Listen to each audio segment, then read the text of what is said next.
tinatawag ka daw ng daddy mo. Sige. Ikaw? Bakit, Daddy?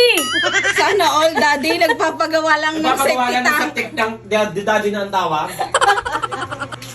Siga, nagpapagawa lang ng deposito ng banyo. Ang tawag sa may daddy, dati na may ama.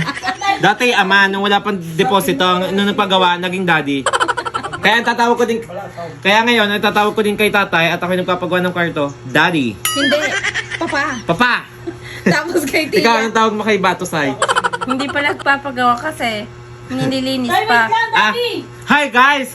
Hoy, maraming salamat po sa lahat po ng supporters, viewers namin, sa followers. Alam niyo kung bakit? May TV Ayoko pa. na may TV akong katabi. Baka ako'y mahawa. Okay guys, dahil po sa inyong lahat, si call center po yung nakapagpagawa ng kanyang bubong. Kabuoang bahay bubong. Si Kulot po yung nakabili po ng lupa. Doon po sa Maria Paz, nakabili po siya ng lupa. Siga po nakapagpagawa ng septic tank ng kanilang banyo at ipapatiles din po ang banyo. So ako po ay makakapagpatayo na po ako ng kwarto ngayon guys. Diyos ko, ayun ginagawa na doon. Maraming salamat po kung wala po kayong lahat. Wala po kaming maipapagawa sa aming buhay guys. Alam nyo, hindi po ako nagpapagawa ng aking kwarto. Kayo. Dahil kung wala po kayo, wala po akong kwarto guys. Maraming salamat po sa inyong lahat sa panonood nyo po sa aming videos. Pwede ni may si Elizabeth Ramsey ikatabi ko. Tapos nabigla ako, nasuntok ko ang bagang ano. Putol lang dalawang malaki.